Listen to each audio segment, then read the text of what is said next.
Hello प्यारे बच्चों, तो आज मैं आपके लिए एक ऐसा फॉर्म लेकर आई हूँ कि अगर आप क्लास 12 में हैं, ठीक है, और आप चाहते हैं कि आपको ग्रेजुएशन की डिग्री के साथ साथ एक ऐसी भी ग्रेजुएशन के साथ साथ आपको एक ऐसी डिग्री मिल जाए जिसके लिए आप किसी प्रोफेशनल के लिए कोर्स के लिए एलिजिबल हो जाएं। तो ये एक एग्ज़ाम है, नेशनल कॉमन एंट्रेंस टेस्ट, जिसको कि NCET कंडक्ट कराती है। और इस एग्ज़ाम का नाम है 4 year integrated teachers education programme, जिसका नाम है ITEP। ठीक है, इसके एडमिशन्स जो हैं स्टार्ट हो गए हैं। ये एक ऐसा कोर्स है जिसमें आप क्लास 12 में अगर हैं, आप बोर्ड के एग्ज़ाम्स दे रहे होंगे और आप चाहते हैं कि आपको ग्रेजुएशन के साथ साथ, चाहे वो BSc की, BA की, BCom की किसी भी डिग्री हो, उसके साथ साथ आपको BEd की भी डिग्री मिल जाए विद इन 4 ईयर। नाम ही है 4 ईयर इंटीग्रेटेड प्रोग्राम। तो ये कोर्स आपके लिए सबसे ज़्यादा बेहतरीन होने वाला है। इसमें आपको डिफरेंट कॉलेजेस में एडमिशन मिलेगा। अब इस वाले वीडियो में मैं बहुत सारी चीज़ों को कवर करूंगी फुल डिटेल के साथ, क्लियरेंस के साथ, कि किस देखिए, सबसे पहले हम जानेंगे कि इसका डेट क्या है। ठीक है, किस डेट तक आप फॉर्म भर सकते हैं, क्या ये कोर्स है, किस तरीके का इसमें एग्जाम में क्वेश्चन पूछे जाते हैं, किस मोड में ये पेपर होने वाला है, किस किस यूनिवर्सिटीज़ में, सबसे बड़ी चीज़ है कि किस किस यूनिवर्सिटी में ये अवेलेबल है। जैसे बहुत सारे बच्चों को बाहर जाने की, स्पेशली जो गर्ल्स होती हैं, ठीक है, उनको बाहर जाना अलाउड नहीं होता है, तो वो इस फॉर्म को भर सकती हैं या नहीं। ठीक है, इन सब सारी बातों पे ध्यान देंगे, क्योंकि फीसेस थोड़ी ज़्यादा होती हैं, तो फालतू का आप क्यों, अगर आप जा नहीं सकते तो क्या मतलब आपको एग्ज़ाम देने का। ठीक है, तो बहुत सारी चीज़ों को हम देखेंगे, एक एक करके हम इसको कवर करते हैं। तो अगर आप चाहते हैं कि 4 ईयर में, 3 ईयर का तो आप ग्रेजुएशन कोर्स करते ही हैं, चाहे वो BSc करें, BA करें, BCom करें, कोई भी कोर्स, हर कोर्स के लिए अवेलेबल है। हर चीज़ों को एक एक करके देखेंगे, सबका सिलेबस अवेलेबल है। नेक्स्ट वीडियो में मैं आपको सिलेबस प्रोवाइड कर दूंगी, बायोलॉजी, ठीक है, प्लस केमिस्ट्री, और आपका इसमें जनरल अवेयरनेस पूछा जाता है, और प्लस टीचिंग एप्टीट्यूड पूछा जाता है। इसका जो है बेसिकली जो चैनल है हमारा वो बायोलॉजी से रिलेटेड है, तो मैं उसी का सिलेबस प्रोवाइड करूंगी। और आप सब बोलेंगे तो मैं डिफरेंट जो स्ट्रीम्स हैं, लाइक BA वालों का, BCom वालों का, तो उसका भी सिलेबस आपको मिल जाएगा। तो चलिए एक एक करके हम वीडियो में देखते हैं आगे क्या क्या चीज़ें हैं। ये मैंने पूरा बुलेटिन ही डाउनलोड किया है, इसमें हम समझेंगे what is the mode of examination. ठीक है, मतलब किस मोड में होगा ये आपकी कंप्यूटराइज, यानी कि जिसको कि कहते हैं computer based test, CBT method में होगा या पेपर पेन मेथड में होगा, इसको जानेंगे। मीडियम ऑफ एग्जामिनेशन क्या होगा, आपको हिंदी में मिलेगा, इंग्लिश में मिलेगा, या और अलग अलग लैंग्वेज में ये मिलेगा। स्कीम क्या है एग्जामिनेशन का, पैटर्न क्या है, किस तरीके का क्वेश्चन पूछा जाएगा, टेस्ट ऑब्लिक सब्जेक्ट क्या होंगे, ड्यूरेशन क्या होगा, कितने टाइम का ये एग्जाम होगा, और सिलेबस क्या है, इन सबको जानेंगे। देन फिर हम जानेंगे कि एलिजिबिलिटी क्या है आपकी, आप इस एग्जाम को कब एलिजिबल हैं देने के लिए। ठीक है, लिस्ट ऑफ क्वालिफाइंग एग्जाम्स क्या हैं, ईयर ऑफ अपीयरेंस क्या है क्वालिफाइंग एग्जाम में, इन सब चीजों को हम जानेंगे। ठीक है, तो ये फुल बुलेटिन का आपको देखने को मिलेगा यहाँ पे, प्लीज इंफॉर्मेशन बुलेटिन है, इस पे हम देखेंगे। ये आपको जो वेबसाइट है NTA की, ठीक है, वहां पे मिल जाएगा, उसकी वेबसाइट पे ये आराम से मिल जाएगा। ठीक है, नेशनल कॉमन एंट्रेंस टेस्ट 2024 से ये स्टार्ट हुआ था, आपको प्रीवियस वीडियो भी मिल जाएगी। अक्रॉस पूरे इंडिया में ये स्टार्ट हुआ था CBT मोड में, यानी कि कंप्यूटर बेस्ड टेस्ट। ये टेस्ट आपका कंप्यूटर पे होगा। ठीक है, लैपटॉप, आपको वहां पे कंप्यूटर स्क्रीन मिलेगी, उसी पे पेपर आपको आता है, और वहीं से आपको क्या करना होता है, पेपर को सॉल्व करना होता है। 4 ईयर इंटीग्रेटेड एजुकेशन प्रोग्राम, जिसको कि ITEP के नाम से जाना जाता है। सेलेक्टेड सेंट्रल यूनिवर्सिटीज में, स्टेट यूनिवर्सिटीज़ में, IITs, NITs और रीजनल इंस्टीट्यूट ऑफ एजुकेशन, जो कि आपके BEd के लिए काफ़ी फेमस है, वहाँ पे ये एकेडमिक सेशन 2025-2026 के लिए है। अब कुछ इंपॉर्टेंट डेट्स की बात कर ले तो online submission of application form क्या है, वो है आपका 20 फरवरी टू 16 मार्च, मतलब 20 फरवरी से लेकर 16 मार्च तक में ये फॉर्म आप भर सकते हैं। लास्ट डेट की बात करें सक्सेसफुल ट्रांजैक्शन का फ़ी का, तो वो 16 मार्च होने वाला है, अप टू 11 PM तक। करेक्शन की बात करें तो 18 मार्च से 19 मार्च में आपको करेक्शन डेट खुल जाएगा। सिटी एग्जामिनेशन की सिटी कब अलॉट होगी, फर्स्ट वीक ऑफ अप्रैल में, जैसा कि सारे एग्जाम्स में होता है कि आपके एग्जाम से पहले एग्जाम की सिटी बता दी जाती है, ताकि आप उस हिसाब से प्रिपरेशन कर लें कि आपको ट्रेवल करना है तो क्या चीज़ें आपकी ज़रूरत की हैं उसको रख लें, और अगर टिकट्स वगैरह बुक कराने हैं तो वो आप करा लें। ठीक है, देन अगर मैं बात करूं एडमिट कार्ड की, तो 3 to 4 डेज पहले एक्चुअल डेट के ये एग्जामिनेशन के आ जाएगा। Date of examination 29 April 2025 Tuesday को ये एग्जाम्स होने वाले हैं। और अगर फर्दर आप चीज़ों को चेक करना चाहते हैं तो आप जाकर यहाँ की वेबसाइट पे www.nta.ac.in इस वाली वेबसाइट पे या इस वाली वेबसाइट पे जाके आप चेक कर सकते हैं, ठीक है। फीस की बात कर लें, फीस काफ़ी ज़रूरी होता है। तो जो आपके जनरल अनरिजर्व कैटेगरी के कैंडिडेट हैं उनके लिए फ़ीस 1200 होने वाली है। उसमें आपकी कास्ट वाले नहीं आएंगे जो जनरल हैं, जो जनरल के आते हैं। ओबीसी, एनसीएल और ईडब्ल्यूएस के लिए ये फीस 1000 होने वाली है। SC, ST, PWD, third gender यानी कि ट्रांसजेंडर्स जो होते हैं उनके लिए 650 होने वाली है। देन मोड ऑफ टेस्ट की बात मैंने पहले ही बोला कि ये कंप्यूटर बेस्ड टेस्ट होने वाला है। टेस्ट पैटर्न की बात करें तो एमसीक्यू बेस्ड, मतलब आपको 4 ऑप्शन दिए जाएंगे, उसमें से एक करेक्ट करना होगा। मीडियम की बात करें कुल 13 लैंग्वेजेस में, जिसमें से आसामी, Bengali, English, Gujarati, Hindi, Kannada, Malayalam, Marathi, Punjabi, Odia, Tamil, Telugu and Urdu, in different languages में ये पेपर आपको अवेलेबल होगा according to your own concern, मतलब आप जिस लैंग्वेज में आसानी से पेपर दे सकें उसको चूज कर सकते हैं। लैंग्वेज की बात करें, अगर मैं सिलेबस देखूं तो यहाँ आपको सिलेबस देखने को मिलेगा ये बड़ा सा पार्ट और इसके डिफरेंट पार्ट दिए हैं, तो कुल 4 पार्ट आपको देखने को मिलेंगे। सबसे पहला एक पेपर होगा लैंग्वेज का। लैंग्वेज जो है टेस्टेड लैंग्वेज का एक पेपर होगा, अब वो हिंदी, इंग्लिश जो भी लैंग्वेज आप चूज करेंगे उसका एक पेपर होगा। एक डोमेन सब्जेक्ट होगा, that means as per your 12 syllabus आप क्या लेना चाहते हैं। अगर आप पीसीएमबी से थे, आप पीसीबी से थे यानी कि फिजिक्स, केमिस्ट्री और बायो से थे तो उसका पेपर रहेगा। फिजिक्स, केमिस्ट्री और मैथ से थे उसका पेपर रहेगा। आपने कॉमर्स की पढ़ाई की थी या आपने आर्ट्स की पढ़ाई की थी, उस हिसाब से आपका डोमेन सब्जेक्ट एक रहेगा। और फिर एक जनरल टेस्ट रहेगा। देखिए यही बस हर सिलेबस में, जैसे आपने कॉमर्स से किया, आर्ट्स से किया, किससे किया, उसमें यही डोमेन सब्जेक्ट बस वेरी करेगा। बाकी आपको सारे पेपर में लैंग्वेज का पेपर, ठीक है, टीचिंग एप्टीट्यूड का पेपर जिसमें टीचिंग से रिलेटेड क्वेश्चन पूछे जाएंगे, और जनरल टेस्ट जिसमें general knowledge, current affair, general mental ability, numerical ability और quantitative reasoning, logical and analytical reasoning से क्वेश्चन हर पेपर में आपके पूछे जाएंगे। तो 4 पार्ट में ये पेपर आपका डिवाइड रहेगा। मैं बताऊंगी भी कि कितने क्वेश्चन क्या पूछे जाते हैं। अगर मैं एक सैंपल दिखाना चाहूँ तो कुछ इस तरीके से आपका पेपर होगा। आपको कंप्यूटर स्क्रीन मिलेगी, नीचे आपको माउस और कीबोर्ड मिलेगा और माउस से ही क्लिक करके आपको आंसर देना रहेगा। अगर यहाँ मैं थोड़ा सा क्वेश्चन पेपर की बात करूँ कि किस तरीके से ये आपका होगा, तो सेक्शन ए में आपका है जिसमें आप क्या लैंग्वेज चुनेंगे, ठीक है। ये लैंग्वेज वाला सेक्शन है। कौन सा वाला सेक्शन है?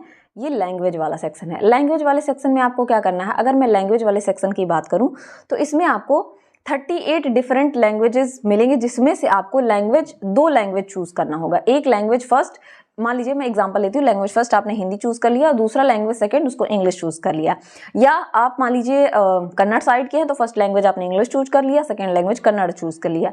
या आप हरियाणा साइड के हैं तो फर्स्ट लैंग्वेज हरियाणवी चूज कर लिया, सेकंड लैंग्वेज आपने इंग्लिश, या जो भी उसमें आप कंफर्टेबल हैं जिस लैंग्वेज में, वो चूज कर लिया, ठीक है। 2 डिफरेंट लैंग्वेज आपको पेपर में चूज करना रहेगा। Each language paper will have 23 question, out of 20 question need to be attempted. मतलब आपको हर लैंग्वेज में आपको 23 क्वेश्चन देखने को मिलेंगे, जिसमें से आपको 20 क्वेश्चन अटेम्प्ट करने रहेंगे। इस बात का आपको ध्यान देना है। सेक्शन 2 डोमेन स्पेसिफिक होगा। 26 डोमेन स्पेसिफिक सब्जेक्ट आपको दिए जाएंगे, मतलब कॉमर्स, आर्ट्स और जियोलॉजी, जूलॉजी, मतलब डिफरेंट 28 सब्जेक्ट आपको 26 सब्जेक्ट आपको दिए जाएंगे। 3 domain specific subject must be chosen, 3 जिसमें से आपको चूज करना पड़ेगा। जैसे मान लीजिए अगर आपने बायोलॉजी लिया तो आपको फिजिक्स, केमिस्ट्री, बायो, ठीक। अगर आपने मैथ्स लिया, फिजिक्स, केमिस्ट्री, मैथ। या आपने आर्ट्स लिया तो उसके हिसाब से सब्जेक्ट, कॉमर्स लिया तो अकाउंटेंसी, बिजनेस, उसके हिसाब से सब्जेक्ट, ठीक है। हर डोमेन स्पेसिफिक सब्जेक्ट में आपको 28 क्वेश्चन देखने को मिलेंगे और उसमें से आपको 25 क्वेश्चन करने रहेंगे, अटेम्प्ट करना जरूरी है, ठीक है। सेक्शन 3 की बात करें तो यहाँ पे आपको ये मैंडेटरी सेक्शन है, ये मैंडेटरी सेक्शन है। इस सेक्शन में आपको 28 क्वेश्चन मिलेंगे और 25 क्वेश्चन आपको अटेम्प्ट करने रहेंगे। सेक्शन 4 हर जगह मैंडेटरी है, ये भी आपको 23 क्वेश्चन मिलेंगे, जिसमें से आपको 20 क्वेश्चन अटेम्प्ट करने रहेंगे, ठीक है। अगर यहाँ देखा जाए तो in total there will be 160 question to be attempted out of 181 question, मतलब आपको 181 क्वेश्चन टोटल प्रोवाइड किए जाएंगे, जिसमें से आपको 160 क्वेश्चन अटेम्प्ट करने होंगे। और किस सेक्शन में कितना अटेम्प्ट करना है ये भी मैंने आपको बता दिया, ठीक है। यहाँ पे दिया है कि there will be 3 question in each subject, 3 question आपको ईच सब्जेक्ट में मिलेंगे, लैंग्वेज ऑब्लिक डोमेन स्पेसिफिक में, सब्जेक्ट एप्टीट्यूड में और जनरल टेस्ट में, ठीक है। The examination may be conducted on multiple days in 2 shifts, ठीक है, मतलब कई दिनों में, फर्स्ट शिफ्ट सेकंड शिफ्ट में होगा और कई दिनों में ये होगा क्वेश्चन, ठीक, ये पेपर, ठीक है। इसी चीज को समराइज करके दे दिया है कि लैंग्वेज फर्स्ट में और लैंग्वेज सेकंड की बात करें तो दोनों में 23 क्वेश्चन, आपको 20 क्वेश्चन अटेम्प्ट करने रहेंगे। टीचिंग एप्टीट्यूड में 23 मिलेगा, 20 अटेम्प्ट करने रहेंगे। जनरल टेस्ट में 28 क्वेश्चन मिलेंगे, जिसमें से आप 25 चूज करके आप सेलेक्ट कर सकते हैं। डोमेन स्पेसिफिक में 3 आपको मिलेंगे, 1, 2, 3, और सब में 28 मिलेंगे, सब जिसमें से आपको 25 क्वेश्चन अटेम्प्ट करना रहेगा। टोटल क्वेश्चन के नंबर की बात करें तो 180 क्वेश्चन रहेगा, 181 क्वेश्चन रहेगा, जिसमें से आपको 160 क्वेश्चन अटेम्प्ट करने रहेंगे, ठीक है। डिफरेंट लैंग्वेजेस क्या क्या आपको मिलेंगे, जिसमें से English language, Hindi language and literature, Hindi language and literature, और डिफरेंट आपको असमी, बंगाली, गुजराती, इंग्लिश, अरेबिक, मतलब 38 डिफरेंट लैंग्वेज आपको देखने को मिलेंगे, जिसमें से आप चूज करके अकॉर्डिंग टू योर कन्वीनियंस आप उस हिसाब से पेपर को दे सकते हैं, ठीक है। डोमेन स्पेसिफिक की बात की जाए तो डोमेन स्पेसिफिक में कुल आपको 26 सब्जेक्ट यहाँ पे अलॉट किए गए हैं, जिसमें से आप देख सकते हैं ऊपर से अकाउंटेंसी या book keeping, agriculture, anthropology, biology, जिस बायोलॉजी में बायोलॉजिकल स्टडीज, बायोटेक्नोलॉजी वाले बायोकेमिस्ट्री, कई सारे ऑफर किए जा रहे हैं, business study, chemistry, environmental study, engineering, graphics, history, home science, mass communication, media, mathematics, यानी कि आप मास कम्युनिकेशन मीडिया के साथ साथ भी, ठीक है, बीएड की डिग्री कर सकते हैं। लीगल स्टडीज के साथ भी आप बीएड की डिग्री कर सकते हैं। परफॉर्मिंग आर्ट के साथ, साइकोलॉजी के साथ आप बीएड की डिग्री ले सकते हैं, ठीक है। संस्कृत के साथ, सोशियोलॉजी के साथ, देन आपका टीचिंग एप्टीट्यूड और जनरल टेस्ट होगा, ठीक है। अगर ड्यूरेशन ऑफ टेस्ट की मैं बात करूं, मतलब कितना टाइम आपको मिलेगा, तो 120 मिनट, ठीक है। 120 मिनट में आपको 160 क्वेश्चन करने रहेंगे, ठीक है। 2 शिफ्ट में होगा हर दिन, ठीक। एक जनरल ब्रीफिंग सब सिलेबस की दी हुई है कि लैंग्वेज में आपका क्या क्या पूछ सकता है, जैसे reading comprehension, literacy, aptitude, vocabulary. Domain में आपका उससे रिलेटेड पूछेगा, जनरल टेस्ट में करंट अफेयर वगैरह पूछेगा, टीचिंग एप्टीट्यूड पूछेगा। ये वाला पार्ट जो है, जो सिलेबस वाला पार्ट है, इसके लिए मैं अलग डिटेल वीडियो बना दूंगी, ताकि आपको क्लियरली पता चल जाए कि क्या करना होता है, कैसे करना होता है, ठीक है। अगर एलिजिबिलिटी की बात की जाए तो एलिजिबिलिटी में आपको क्लास 12 या इक्विवेलेंट एग्जामिनेशन आपने किसी भी स्टेट यूनिवर्सिटी से दिया, सॉरी, आपने किसी भी बोर्ड से दिया हो तो उसके लिए आप एलिजिबल हो जाएंगे, ठीक है। अब यहाँ पे सबसे जरूरी बात एक और है, इस एग्जाम में कोई भी नेगेटिव मार्किंग नहीं है, नो नेगेटिव मार्किंग, मतलब आपको नेगेटिव मार्किंग देखने को नहीं मिलेगी इस एग्जाम में। तो आप 160 क्वेश्चन पूरे के पूरे करके आएंगे, आपको कोई भी क्वेश्चन छोड़ना नहीं है, क्योंकि कोई भी नेगेटिव मार्किंग नहीं है। और एक जरूरी चीज यहाँ पे और देख लेते हैं कि इस एग्जाम में किस किस यूनिवर्सिटीज में ये आपकी जो है अवेलेबल है, ठीक है। यहाँ पे हम बात करेंगे सबसे पहले हरियाणा में आपको बीएड और बीएससी बीएड की 50-50 सीटें देखने को मिलेंगी। फिर पंजाब में आपको यूनिवर्सिटी का नाम दिया है, ठीक है, रीजन दिया है, ये यूनिवर्सिटी के नाम है, और इधर अप्रूव्ड कोर्सेज हैं, ये स्टेजेस हैं, ठीक है, और ये अप्रूव्ड यूनिट, कितनी यूनिट सीटें हैं उसके बारे में, ठीक है। फिर उत्तराखंड में आपको देखने को मिल जाएगा।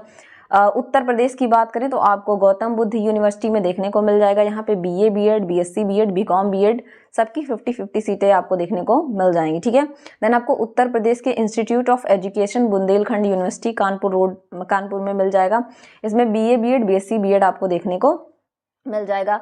दिल्ली के Indira Gandhi national open university यानी कि इग्नू जो है, उसमें भी ये कोर्स आपको देखने को मिल जाएगा। दैट मीन्स ओपन यूनिवर्सिटी से भी आप इस कोर्स को कर सकते हैं, ठीक है, लेकिन आपको एंट्रेंस एग्जाम देना जरूरी है। देन हरियाणा में आपको, फिर उत्तर प्रदेश में अलीगढ़ मुस्लिम यूनिवर्सिटी में आपको बीए बीएड और बीएससी बीएड देखने को मिल जाएगा। हरियाणा में अगेन आपको एक देखने को मिल जाएगा। देन पंजाब यूनिवर्सिटी में, उत्तराखंड यूनिवर्सिटी में, जम्मू एंड कश्मीर में, दिल्ली के अलग अलग जैसे माता सुंदरी कॉलेज वुमेन में, दिल्ली श्यामा प्रसाद मुखर्जी में, महाराष्ट्र के महात्मा गांधी अंतर्राष्ट्रीय हिंदू विश्वविद्यालय में, मध्य प्रदेश में, राजस्थान में, देन फिर मध्य प्रदेश में और राजस्थान, उड़ीसा, आसम, अरुणाचल प्रदेश, केरला, तेलंगाना, इस तरीके से कुछ डिफरेंट यूनिवर्सिटीज़ में आपको देखने को ये कोर्स मिल जाएगा। 36 ये रहा पुदुचेरी, तेलंगाना, कर्नाटका, दिल्ली, ठीक है। इस तरीके से बहुत सारे डिफरेंट जगहों पे आपको ये देखने को मिल जाएगा।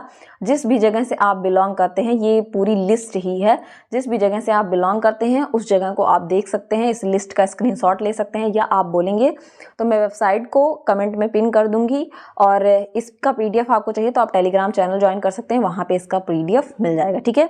इतने डिफरेंट यूनिवर्सिटी में ये कोर्स आपको देखने को मिल जाए। यहाँ अगर आप चाहें तो अपनी एग्जामिनेशन सिटीज़ के बारे में भी, कहाँ पे, जैसे आंध्र प्रदेश में के इतने सिटीज़ में ये एग्ज़ाम अवेलेबल होगा, बिहार के, ठीक है, हरियाणा की इतनी सिटीज़ में, हिमाचल प्रदेश, उत्तराखंड के, कर्नाटका के डिफरेंट सिटीज़, केरला के, मध्य प्रदेश के इन डिफरेंट सिटीज़ में, महाराष्ट्र के, ठीक है, देन उड़ीसा के, पंजाब, राजस्थान, तमिलनाडु के इन डिफरेंट जगहों पे, उत्तर प्रदेश के इन जगहों पे जैसे कि गोरखपुर, गाजीपुर, गाजियाबाद, बरेली, आगरा, मेरठ, ठीक है। I am also from Uttar Pradesh, that's why मैंने उसे मेंशन कर दिया है। और उत्तर प्रदेश के और भी जगहों पे आपको देखने को मिल जाएगा। तो इस तरीके से कुल 178 सेंटर्स इसके बनाए जाते हैं, जहाँ पे आप जाके एग्जाम दे सकते हैं।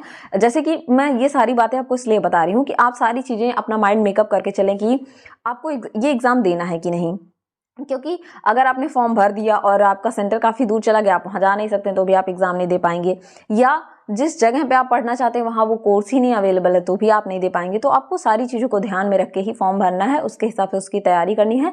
काफ़ी अच्छा एग्जाम है कि आपको एक डिग्री भी मिल जाएगी बीएड की, साथ के साथ आपका ग्रेजुएशन भी कंप्लीट हो जाएगा। तो according to me this is a very good concept, कि अगर आप चाहते हैं कि आपको एक टीचिंग की डिग्री भी मिल जाए और साथ के साथ आपका कोर्स भी हो जाए, और वो कोर्स कोई भी हो सकता है, चाहे आप मास कम्युनिकेशन करना चाहें, चाहे आप BA BSc BEd करना चाहें, सब में ये चीज़ें अवेलेबल हैं, ठीक है। नीचे की तरफ इसी इन्फॉर्मेशन बुलेटिन में आपको फॉर्म भरने का भी प्रोसीजर मिल जाएगा। अगर आपको ये वीडियो अच्छी लगेगी, आप बोलेंगे तो मैं इस पर भी वीडियो बना दूंगी। तो आज की वीडियो में इतना ही। जितनी भी आपकी इंपॉर्टेंट चीज़ें थी, जैसे कि एग्जामिनेशन के फॉर्म भरने का डेट क्या है, ठीक है, फॉर्म के क्लोज होने का डेट क्या है, उस पर हमने डिस्कशन कर लिया, ठीक है, कि इसकी फ़ी कितनी है ये भी हमने जान लिया, ठीक है, और किस किस जगह पे ये कोर्स अवेलेबल है ये भी हमने जाना, कहाँ कहाँ आपका सेंटर जा सकता है ये भी हमने जाना, कौन कौन सी चीज़ें इसमें पूछी जाएंगी, नो नेगेटिव मार्किंग। तो सारी की सारी ज़रूरी चीज़ें हमने कवर कर ली हैं। लेकिन उसके बाद भी अगर आपको कोई क्वेरी या प्रॉब्लम होती है तो आप कमेंट सेक्शन में पूछ सकते हैं। तब तक लिए पढ़ते रहिए, बढ़ते रहिए। Thank you everyone.